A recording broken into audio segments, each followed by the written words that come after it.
Hello listeners, I, Vishali Sinha, welcome you all to Ensemble Daily News Analysis.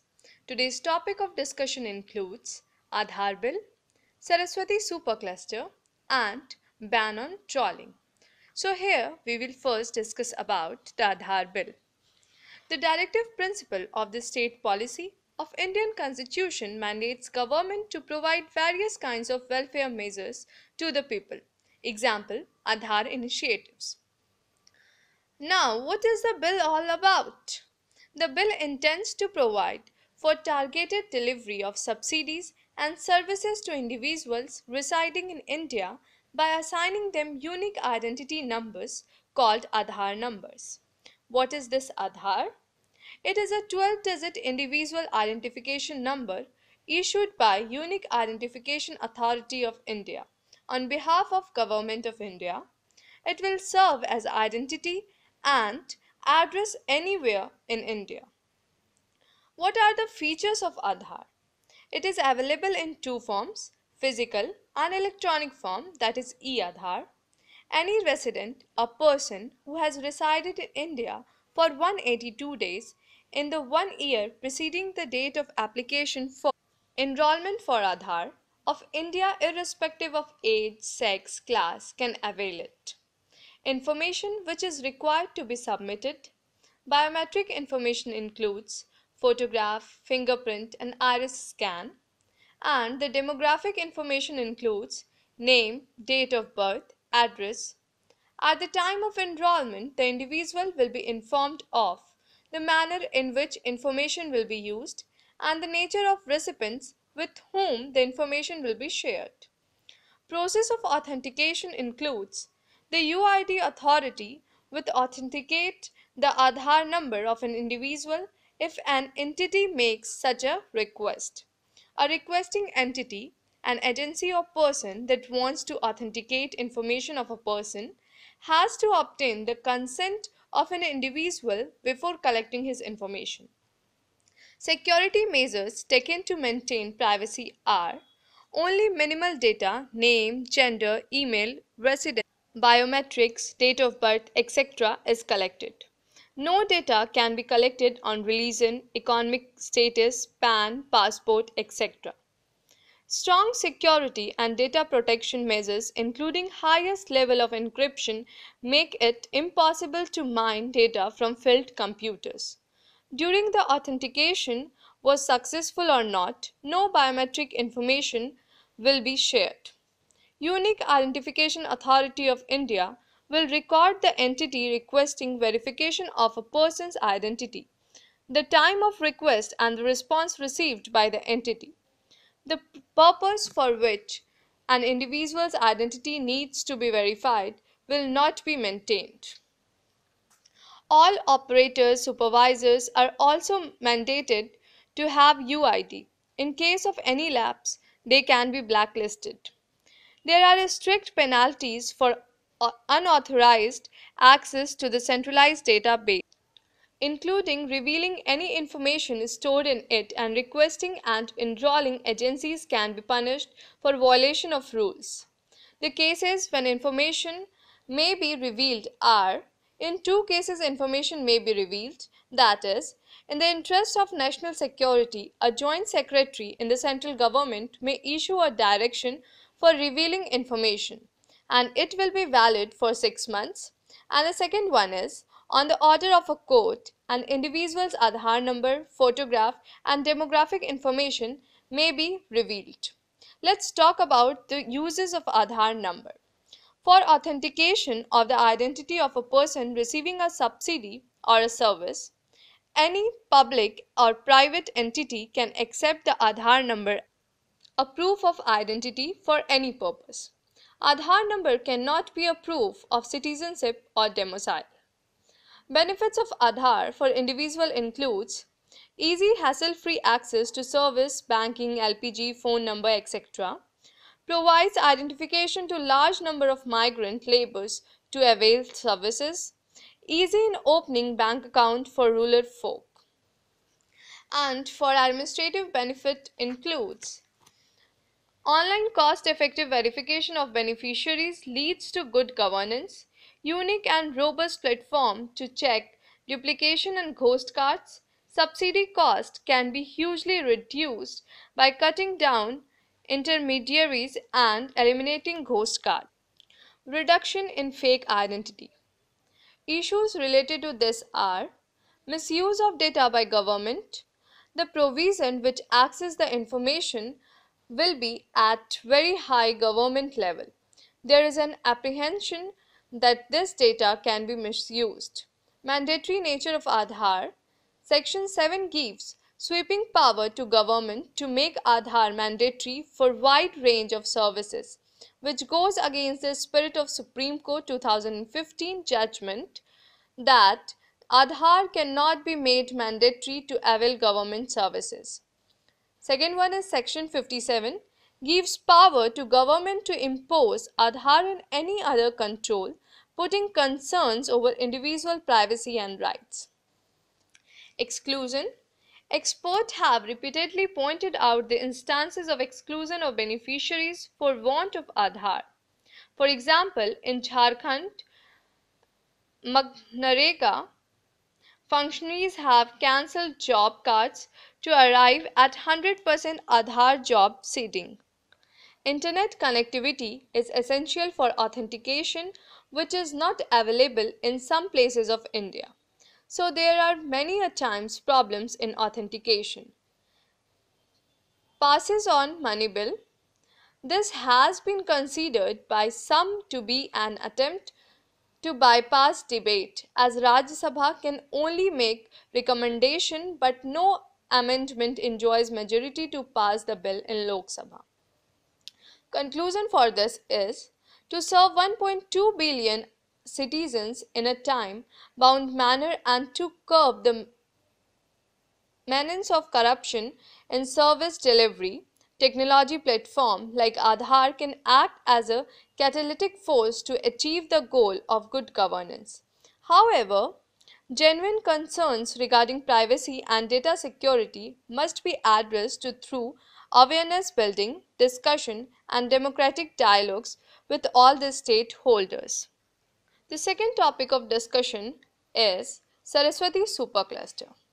Indian astronomers have discovered a very large supercluster of galaxies. They have named it Saraswati.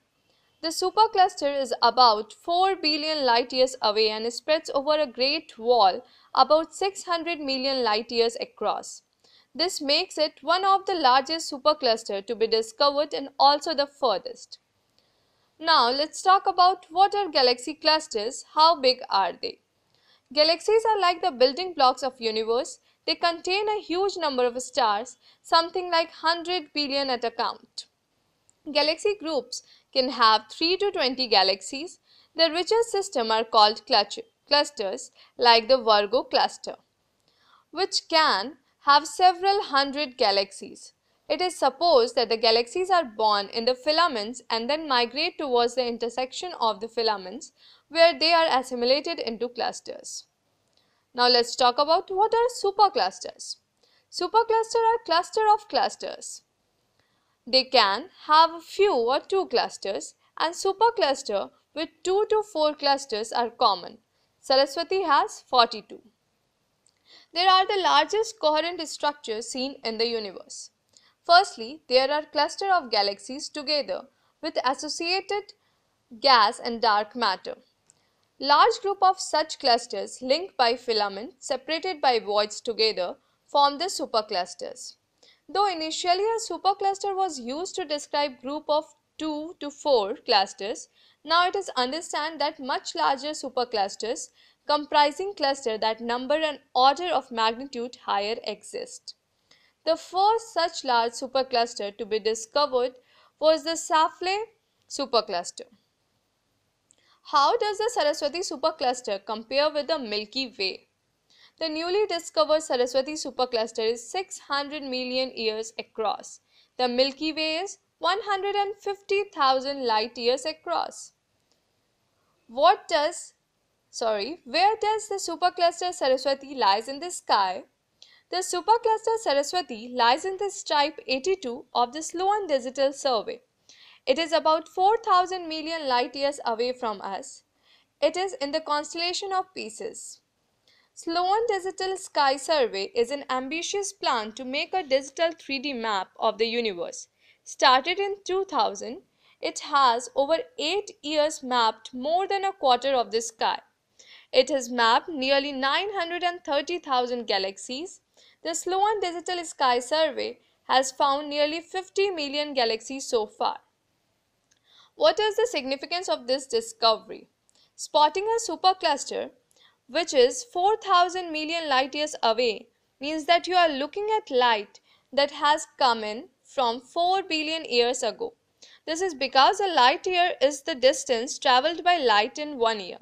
Since the universe is believed to be 13.8 billion years old, this means we are looking at light from when the universe was about 10 billion years old, just about 70% of its present age. Now let's talk about our last but not the least topic of the today, that is ban on trawling. Sri Lankan Parliament has banned trawling in its coastal areas by passing an amendment in the Fisheries and Aquatic Resources Act 1996. This has caused impact on the conflict between the Indian Tamil fishermen and the fishermen of northern Sri Lanka who fish in the Palk Bay, a highly productive and spatially limited marine coast ecosystem. Let's talk about what Fisheries and Aquatic Resources Act is. This act provides for the management, regulation, conservation and development of fisheries and aquatic resources in Sri Lanka. It comprises of 67 sections in 10 parts. Part 1 deals with fisheries administration and Part 2 deals with licenses. Let's talk about trawling. Trawling is the method of fishing that involves pulling a fishing net through the water behind one or more boats. The net that is used for trawling is called trawl. The boats that are used for trawling are called trawlers or draggers. Effects of trawling are: although trawling today is heavily regulated in some nations, it remains the target of many protests by environmentalists. Environmental concerns related to trawling refer to two areas: the lack of selectivity and the physical damage which the trawlers does to seabed. Selectivity includes: since the practice of trawling started around the 15th century, there have been concerns over trawling's lack of selectivity. Trawls may be non-selective, sweeping up both marketable and undesirable fish and fish of both legal and illegal size. Environmental damage. Trawling is controversial because of its environmental impact. Because bottom trawling involves towing heavy fishing gear over the seabed. It can cause large-scale destruction on the ocean bottom, including coral shattering, damage to habitats, and removal of seaweed. After the conflict between Northern District of Sri Lanka and Colombo, all the coastal fishing were prohibited to curb the LTTE's naval prowess. The Indian fishermen in the Palk Bay took advantage of the discontinuation of fishing on the Sri Lankan side and started trawling even in the Sri Lankan coast, also taking risk by fishing into Sri Lanka's exclusive economic zone, thus resulting in impounding of trawlers, and jail them for fishermen by the Sri Lankan Navy. The technique of trawling is applied in the temperate water and was introduced in Asian tropical waters on the commercial scale after World War II. It was popularized in India in the late 1950s by the Indo-Norway Fisheries Project in Kerala to take advantage of the demand for prawns in the international market. Small-scale fishermen in Asia catches these prawns using the technique of trawling and pluck out prawns from their natural habitats at the sea bottom, resulting in a manifold increase in output. Since trawling was causing ecological imbalance and damaging the ecosystem, so the National Fisher Workers Forum started protests against it in 1978, and the first ever trawler ban took place in India in 1980. In 1984, state of Kerala too banned the technique of trawling and other marine states followed it. Effects of India are: Indian fisheries sector, in view of its potential contribution to national income, nutritional security, employment opportunities, social objective and export earnings, plays an important role in the socio-economic development of the country. Fisheries sector contributes 4.3% to the agricultural GDP. In addition, it provides direct and indirect employment and dependency for over 7 million people in the country. The sector is also a primary foreign exchange earner and contributes to one-third of the agricultural exports. In marine fisheries sector, in spite of the increased effort in production, the catch is stagnating much below the potential. This was due to overexploitation of marine resources in the inshore and offshore areas and underexploitation of deep sea resources. The exploitation of the deep sea fisheries resources was not found to be economical due to high capital investment, and many joint ventures in this sector were not very successful.